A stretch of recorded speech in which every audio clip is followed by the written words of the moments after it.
기뻐하실 줄 믿습니다.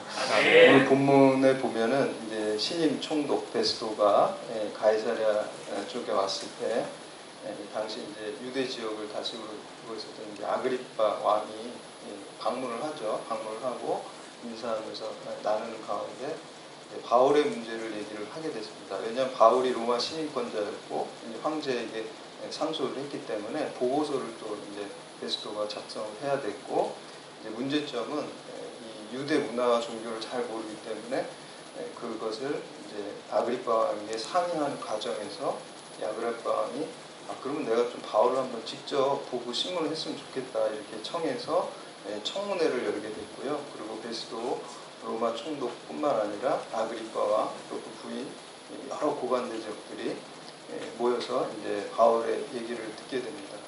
엄청난 바울에게 있어서는 왕 앞에서 특별히 이제 처음에 주님한테 부르심을 받을 때 네가 임금들 앞에서 나를 증언할 것이다 라고 주님께서 말씀하시는 게 이제 오늘 이루어진 것이죠. 그래서 이제 아그리빠 왕에서 앞에서도 이제 자기를 변증하고 자신의 어떤 간증과 같은 얘기를 하고 예수 그리스도를 증거하는 것을 볼 수가 있습니다. 그래서 오늘 이 바울의 증언을 통해서 오늘 우리 각 사람에게 주시는 하나님의 음성이 무엇인지 깨닫고 믿음을 새롭게 하는 시간 되시기를 주님의 이름으로 축원합니다. 아멘. 첫 번째, 이 기독교 신앙이라는 것은요, 내가 만든 신이 아니라 성경에 계시된 하나님을 믿는 것입니다. 우리가 하다 보면 가끔 자기가 소원하는 것들을 이렇게 신을 만들어내는 경우가 있습니다. 근데 내 욕망과 요구에 의한 것이 아니라 성경에다 나를 맞추는 거예요. 신앙생활이라는 거는요, 내 생각에다 하나님을 맞추는 게 아니라 이 하나님의 말씀이 계시된 성경 말씀에 우리의 생각과 행동과 삶을 여기다 맞추는 거예요. 자가 된다는 것이죠. 이 성경 말씀이. 그래서 성경에다 맞추는 것입니다. 이 사도 바울 같은 경우는요, 이 청년 예수님 만나기 전부터도 정말 투명한 사람이었어요. 그래서 우리가 지난 시간에 함께 얘기했던 것처럼 예수님 만나기 전에도 사도 바울은 그가 어떻게 유대 교인으로서 또 바리새인으로서 철저하게 살았는지 예루살렘에 있는 유대인들이 자기의 삶을 다 안다 그랬어요. 투명한 삶을 살았기 때문에 하나님께서 그를 선택하고 사용하시는 것입니다. 요즘에 이제 KBS에서 제가 이렇게 어떤 프로그램을 보니까 표리부동이라는 프로그램이 있어요. 그래서 우리 경찰대학 교수셨던 이 표창원 교수님하고 경기대 이수정 교수님 두 분이 나와서 이제 어떤 과거에 있었던 그 범죄 사건에 대해서 분석하고 또 그것을 다시 재해석하는 그런 프로그램이에요. 근데 이제 좀 그 표창원 교수님하고 이수정 교수님하고 좀 이제 생각도 다르고 분석도 조금 다르죠. 그래서 이제 그 이름 앞에 표하고 이를 따가지고 이제 표리부동이다 이렇게 얘기를 했습니다. 원래 이제 한자에서 표리부동이라는 것은 이제 겉과 속이 다르다는 것이죠. 근데 이제 예수님께서는 사랑의 주님이신데도 불구하고 우리가 복음서에 보면은 굉장히 분노한 사람이 있어요. 바리새인들. 그 이유가 바리새인들의 위선 때문에 표리부동한 거죠. 겉과 속이 다른 것 때문에 분노를 했고 회칠한 무덤이라고 했어요. 표리부동의 반대가 이제 표리일체죠. 그래서 겉과 속이 동일하고 같은 사람입니다. 사도 바울은요, 예수님 만나기 전에도 사실 표리일체의 사람, 투명한 사람이었어요. 겉과 속이 투명하고 깨끗하고 순수한 사람이었습니다. 비록 그 방향이 잘못돼서 그때 이제 유대교에 있었기 때문에 유대교의 율법이 구원의 절대적인 조건이라는 잘못된 믿음이 있었을 뿐이지 그의 마음은 투명하고 어떤 그 순수함이 있었다는 것입니다. 그래서 우리가 가장 중요한 것 중에 하나가 우리가 지혜가 좀 부족해서 잘못 생각하고 할 때가 있습니다. 그러나 틀림없는 것은 내가 하는 모든 일, 내가 사는 인생이 주님의 영광으로 해서 한다는 그 순수한 마음이 항상 있어야 돼요. 그랬을 때 하나님이 그 마음을 받으시고 중심을 보시고 우리의 어떤 잘못된 생각도 고쳐주시고 수정해 주시고 또 올바른 길로 인도하시는 것입니다. 사도 바울이 바로 그러한 아주 표리일체, 투명하고 순수한 그 사람에게 그것이 있었기 때문에 그의 잘못된 율법에 대한 잘못된 구원에 대한 잘못된 생각을 바꿔주시고 하나님의 사람으로 그를 사용하신 것을 우리가 볼 수가 있습니다. 그래서 항상 사도 바울은 그 순수한 마음이 있었고요.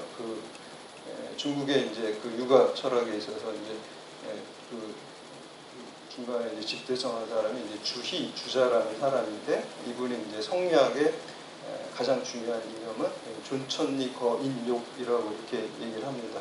천리를 따르고 인간의 사사로운 욕망을 버린다라고 이렇게 얘기를 하는데, 이 사도 바울이 그런 사람이었어요. 존천리 거인욕처럼 어떤 천리, 하나님의 뜻을 따르면서 개인의 사사로운 욕망을 버리고 살았기 때문에 하나님께서 그 마음, 그 태도, 그 삶을 귀하게 쓰신 것을 볼 수가 있었습니다. 이러한 바울의 증언이 이제 6절로 이어지고 있습니다. 6절하고 7절 말씀 함께 봉독합니다. 6절, 7절 시작. 이제도 여기서 신문받는 것은 하나님이 우리 조상에게 약속하신 것을 바라는 까닭이니, 이 약속은 우리 12지파가 밤낮으로 간절히 하나님을 만들어 성경으로 얻기를 바라는 바인데, 아그리파 왕이여, 이 소망으로 말미암아 내가 유대인들에게 고소를 당하는 것이니이다.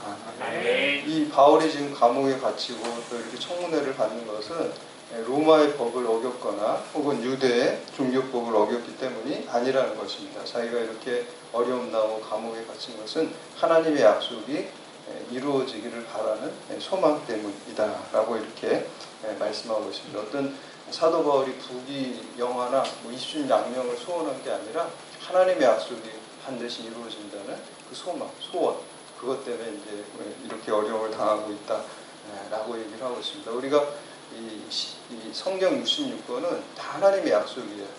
구약은 옛날의 약속이고 신약은 새로운 우리에게 주신 약속이라고 이렇게 볼 수가 있습니다. 그런데 이제 그 많은 하나님의 약속이 이루어지는 것을 우리가 믿고 기도하고 소원하는 거잖아요. 그리고 특별히 이제 이 로고스의 말씀이 또 여러분 각 사람에게 주신 또 레마의 말씀이 있을 수 있어요. 그래서 여러분이 기도할 때 그 레마의 약속을 이루어달라고 그것을 붙들고 주장하면서 기도하셔야 돼요. 하나님이 하시지만 우리의 기도를 통해서 하나님이 하셔요. 그래서 절대 그 약속이 이루어진 것을 철저히 신뢰하고 믿고 기도할 때 반드시 이루어집니다.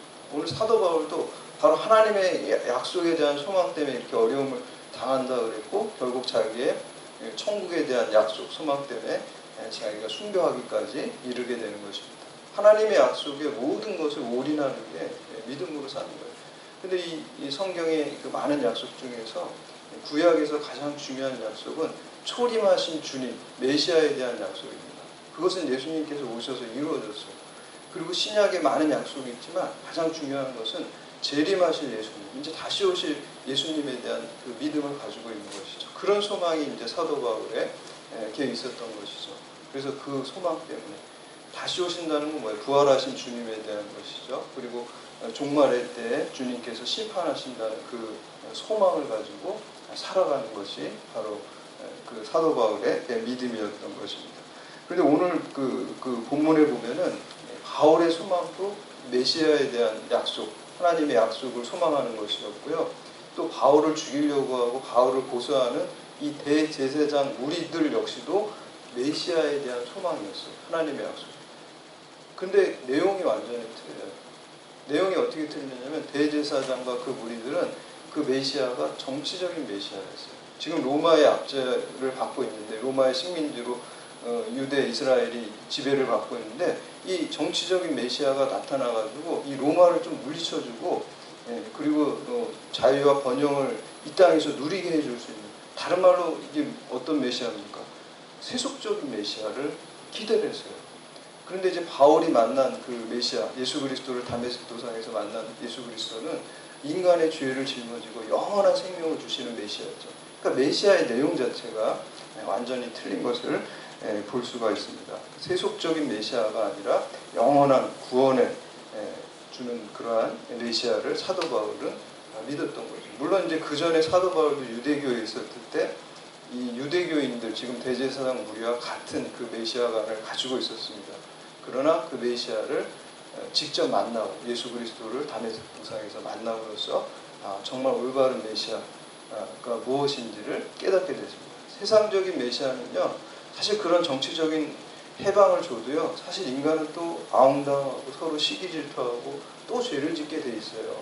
잠시 뭐 개혁이 올 수는 있지만, 해방이 올 수는 있지만 또 죄를 짓게 되는 게 인간의 죄의 속성이고 근본적인 문제를 해결해 주지 못합니다. 그런데 성경에 기록된 메시아는 완전하신 분입니다. 우리의 죄를 완전히 짊어지시고 영원한 생명을 주시고 영원한 천국을 주시는 그 메시아, 이 유대교 지도자들이 믿었던 이 일시적인 육적인 해방을 주는 메시아가 아니라 죄와 죽음의 권세로서 영원한 해방을 주는 메시아를 믿었던 거예요. 그래서 사도 바울이 믿었던 메시아하고 이 유대교 대제사장 무리들 믿었던 메시아가 완전히 틀렸기 때문에 핍박을 한 것을 볼 수가 있습니다. 독일의 철학자인 포에르바는 신이 인간을 만든 게 창조한 게 아니라 인간이 신을 창조했다, 뭐 이렇게 얘기를 합니다. 그래서 인간은 존재하지 못하잖아요. 그러니까 존재한 어떤 존재자를 생각한 거고, 또 인간은 또 어느 곳에 다 있는 게 아니잖아요. 그러니까 모든 곳에 계신 분을 또 생각하게 됐고, 또 인간은 전능하지 않잖아요. 그러니까 전능하신 또 존재를 생각했어요. 그거를 다 합치니까 이게 신이 된 거예요. 그래서 인간이 자기의 어떤 소외된 본질, 어떤 희망하는 것들, 그 슈퍼맨을 만들어냈다는 것이죠. 근데 바로 이제 유대교의 지도자들, 대제사장 무리든 자신들이 원하는 자신의 욕망의 근간 하나님을 만들어내는 그 하나님을 믿고 그 메시아를 믿었던 것입니다. 사도 바울도 과거에 그랬어요. 그러나 예수님을 직접 만났을 때, 계시된 하나님이신 예수님을 만났을 때 그것이 다 무너지고 영원한 우리의 죄를 짊어지는 그 메시아를, 그 삼위일체 하나님을 믿게 된 것입니다. 기독교 신앙이라는 것은 그래서 내가 소원하는 신을 믿는 것이 아니라 이 성경에 계시된 성부, 성자, 성령 삼위일체 하나님, 영생 공락을 우리에게 주시는 하나님, 우리에게 십자가를 통해서 영원한 구원을 주시는 하나님을 믿는 것입니다. 두 번째는 이 많은 사람이 가는 길이 옳은 길이 아니라 주님이 가시는 길이 옳은 길입니다. 주의 길이 옳은 길입니다. 9절에서 12절 말씀 함께 봉독합니다. 9절에서 12절 시작. 나도 나사렛 예수의 이름을 대적하여 많은 일을 행하여야 될 줄 스스로 생각하고 예루살렘에서 이런 일을 행하여 대제사장들에게서 고난을 받아주고 많은 성도를 오게 하며 또 죽일 때에 내가 찬송서를 하였고 또 모든 회당에서 여러 번 편벌하여 강제로도 하는 말을 하게 하고 그들에게 대하여 신용평하여 외국 성에까지 가서 박해하였고 그 일로 대제사장들의 권한과 임을 받고 다메섹으로 갔나이다.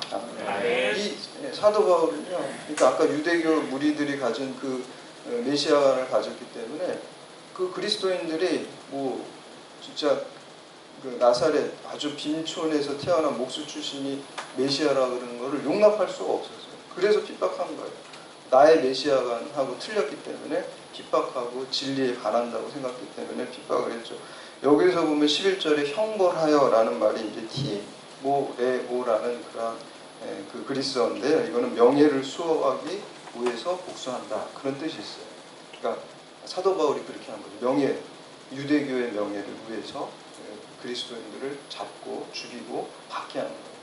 이게 이제 이슬람 국가에서 똑같은 게 이제 명예살인이라는 얘기 여러분 들어보셨잖아요. 그래서 가족 중에 이슬람의 그 교리를 반하는, 또 명예를 어지럽힌 사람들이 있으면은 그 가족이 스스로 죽이고 이렇게 살인을 합니다. 그래서 이제 그거를 명예살인이라고 이렇게 얘기하는데, 마치 이제 이 사도 바울은 유대교에 대해서 명예를 실추시킨 그리스도인들을 갖다 죽이는 명예 사명감을 가지고 그렇게 한 겁니다. 그래서 그 위임장을 받아가지고 다메섹, 지금 시리아의 다마스쿠스를 이렇게 가다가 이제 부활하신 예수님을 만나고 그 생각이 완전히 뒤바뀌어서 이제 유대교에서는 어떻게 됐습니까? 완전 배신자가 된 거죠. 제가 오늘 인터넷 기사를 아침에 이렇게 보니까 인도에서 어떤 힌두교 신자가 그 예수님을 체험해가지고 그 기독교인으로 개종하고 또 그분이 목사가 되고 그랬어요. 근데 이제 힌두교인들이 그냥 다 막 술 먹고 남자들이 들어와서 부인을 또 그 애기까지 막 던지고 거의 막 살인 위협까지 핍박을 받게 됩니다. 사도 바울에게도 이런 핍박이 아니었나 저는 생각을 듭니다. 그 유대교 사회에서 기독교인으로 개종했을 때 유대교인들을 죽이려고 그러고 40명이나 되는 사람이 바울 죽이기 전에 내가 먹지도 마시지도 않겠다 그랬잖아요. 그만큼 증오의 대상이 됐습니다.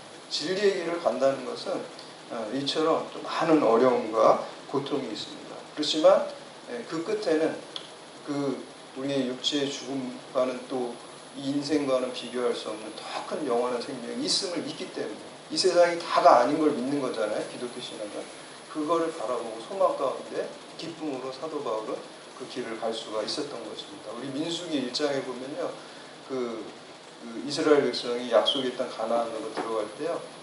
그 60만 명의 가장들이 있어서요. 그 여자 아이들을 빼고 남자들만 이렇게 계산을 할 때 근데 이제 거기 60만 명의 남자들이 다 그 정탐꾼들의 보고, 부정적인 보고, 특히 10명의 부정적인 보고를 듣고서 아우성 치면서 안 들어가고 다시 이제 애국으로 가자고 막 그랬어요. 근데 거기에 반대한 사람이 딱 4명이었어요. 들어가자. 하나님의 약속대로 들어가자. 모세하고 아론하고 여호수아하고 갈렙이에요. 여러분 투표 한번 해보세요. 60만 표 대 4표. 당연히 4표는 표도 아닌 거예요. 그냥 완전 무시해도 좋은 표거든요. 4표는. 근데 어떻게 합니까? 그 4표. 하나님의 말씀이기 때문에 그대로 따라가고 그 하나님의 뜻이 그 믿는 그 약속을 믿는 그 믿음의 사람들을 통해서 이루어지는 것을 볼 수가 있습니다. 우리가 민주주의는 다수결입니다. 뭐 우리가 현실적으로 다수결을 따를 수밖에 없기 때문에 그렇게 하지만 그렇다고 해서 다수결이 다 옳은 것은 아니에요. 진리가 아니라는 거예요. 다수결이. 우리가 그냥 실용적으로 어쩔 수 없이 하는 부분이 있는 것이지 그게 절대적인 진리가 아니에요. 예수님을 십자가에 못 박은 것도 사실은 다수결이었어요. 빌라도는 신문을 해보니까 예수가 죽일 만한 죄가 없다는 걸 알았어요. 알았는데 그래서 이제 6월절 명절에 이제 죄수 한 명을 놓아주면서 이제 놓아주려고 그랬어요. 빌라도 같은 경우는. 그래서 이제 바라바나 이렇게 2명 중에서 한 명을 선택하라 그러니까 당연히 예수를 선택할 줄 알았는데 많은 사람의 다수결이 뭡니까? 바라바를 놓아주고 예수를 십자가에 못 박으라. 다수결이 진리 자체이신 예수님을 죽이는 것을 볼 수가 있습니다. 동양 고전에 보면 필부 하나가 진리, 올바른 것을 주장하면 1000만인이 있어도 나아간다. 그런 말이 있어요. 비슷한 말이 시편 3편 6절에 다윗이 이 얘기를 해요. 1000만인이 나를 에워다 진친다 하여도 나는 두려워하지 아니하리라. 왜 그렇습니까? 진리 자체이신 하나님이 함께 하시기 때문에 1000만인이 나를 에워싸고 반대해도 두려워하지 않고 그 옳은 길을, 진리의 길을 갈 수 있다는 것이 다윗의 고백이었습니다. 우리 마태복음에 보면 7장에 예수님께서 좁은 문으로 들어가라. 멸망으로 인도하는 문은 크고 그 길이 넓어 그리로 들어가는 자가 많고 생명으로 인도하는 문은 좁고 길이 협착하여 찾는 이가 적음이라. 그래서 예수님께서는 내가 길이요 진리요 생명이라고 했어요. 우리가 정말 이 시대 기독교인으로 살면서 또 어려운 점들이 많고 또 사람의 심리가 많은 사람이 가는 쪽으로 가면 좀 우리가 좀 마음의 안정감을 갖고 또 남들 안 가는 길 가려고 그러면 좀 두려움이 있잖아요. 사실 그런 심리가 있잖아요. 그럴 필요가 없다는 거예요. 주님이 함께 하시면 우리가 평안과 기쁨을 가지고 주의 길을 가요. 그것이 믿음의 길이고 내가 곧 길이요 진리요 생명이라고 말씀하신 주님의 길을 갈 때 우리에게 진리와 영생과 구원의 역사가 있을 줄 믿으시기를 바랍니다. 마지막으로 세 번째는 이 사람을 해치는 것은 그 사람을 사랑하는 주님을 해치는 것입니다. 우리 13절에서 15절 말씀 함께 봉독합니다. 시작. 왕이여 정오가 되어 길에서 보니 하늘로부터 해보다 더 밝은 빛이 나와 내 공의들을 불러 비추는지라. 우리가 다 땅에 엎드러지네. 내가 소리를 들으니 이분이 말로 이르되 사울아 사울아 내가 어찌하여 나를 박해하느냐. 가시체를 깃발질하기가 내게 고생이라. 내가 대답하되 주님 누구시니까. 주께서 이르시되 나는 내가 박해하는 예수라. 바울은 예수님을 직접적으로 이 땅에 계셨던 예수님을 직접적으로 만난 적이 한 번도 없어요. 그리고 부활하신 예수님, 만난 것이죠. 담에색 도상에서. 근데 이제 오늘 이 본문에 보면 바울에게 한 번도 만난 적이 없는데 내가 어찌하여 나를 박해하느냐 이렇게 얘기를 하신단 말이에요. 만난 적도 없는 분인데 예수님께서는 이 그리스도인과 자신을 동일시하셨어요.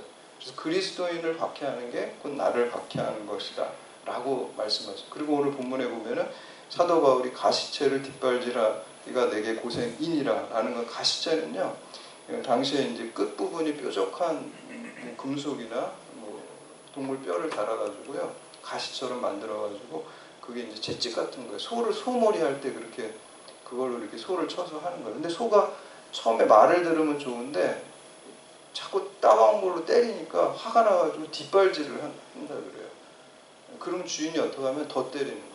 뒷발질하면 더 때려. 그걸 이제 꺾으려고. 그래서 이제 오늘 본문에 보면 사도 바울이 그리스도인을 박해하는 것이 마치 소가 채찍을 맞으면서도 계속 뒷발질해서 더 매를 맞는 것과 같다라고 이렇게 얘기하는 것을, 그러니까 너가 이렇게 그리스도인을 박해하는 게 너에게 더 큰 고통만 임할 것이다 이렇게 이제 말씀하는 것입니다. 그리스도인을 박해하고 해치는 것이 예수님을 박해하는 것입니다. 그리고 우리가 누군가를 해치는 것, 그것은 그 사람을 사랑하는 주님을 해치는 거죠. 구약에 보면은 과부와 고아와 나그네를 항상 적극적으로 도와주라 그랬어요. 그냥 방치하면 그것도 죄가 되는 거예요. 구약의 율법. 그게 하나님의 율법입니다. 그런데 그 율법을 그 예수님께서 하나님 사랑과 이웃 사랑으로 얘기를 하셨어요. 지극히 작은 자 하나한테 한 게 나한테 한 것이고 지극히 작은 자 하나에게 하지 않은 것이 나한테 하지 않은 것이라고 예수님은 동일시시켰다. 그 여러분들 믿음이 없이도요 권력 있고 돈 많은 사람한테는 누구나 다 잘해요. 믿음 없이도 잘할 수 있어요. 어떤 거기에 뭔가 내가 좀 이익이 있을까라는 그 전제가 깔려있고 그 무의식이 깔려있기 때문에. 그런데 가난하고 소외되고 힘든 자들을 잘하는 거는요, 그 사람을 예수님처럼 대하는 거는요 믿음이 없이는 할 수가 없다. 믿음으로 하는 거예요. 그래서 예수님께서 다시 이 땅에 오실 때 어떻게 심판하실 것이냐 종말의 때, 그 기준은 사랑, 너희가 사랑을 실천했냐를 가지고 있는데, 믿음을 물하면 사랑으로 보겠다는 거죠. 그 믿음을 사랑으로 보겠다는 게 구체적으로 하는 게 지극히 작은 자에게 한 것이 나에게 한 것이다 라는 그 기준을 가지고 아주 구체적인 사랑. 그래서 기독교는 사랑의 종교라고 그러고, 그 사랑이 그냥 추상적인 사랑이 아니라 지극히 작은 자, 오늘 여러분 옆에 있는 사람들을 주님 대하듯이 여러분이 대하는 그 모습을 마지막 때에 셈하겠다는 것이 마태복음 25장에 예수님께서 종말에 오실 때 우리의 계산법을 말씀하고 계십니다. 그래서 오늘 여러분들이 뭐 기독교인이고 그리스도인, 뭐 사랑의 종교라고 그러면서 지극히 작은 소자를 아무렇게나 순간적으로 할 수 있는 그런 마음이 나올 수가 있잖아요. 얼른 회개하셔야 됩니다. 그리고 주님 대하듯이 대할 때 여러분을 통해서 생명을 살리고 또 그 생명을 사랑하시는 주님의 뜻이 이루어지고, 그리고 여러분들이 사랑의 통로와 생명의 통로와 축복의 통로로 쓰임받기를 주님의 이름으로 축원합니다. 네.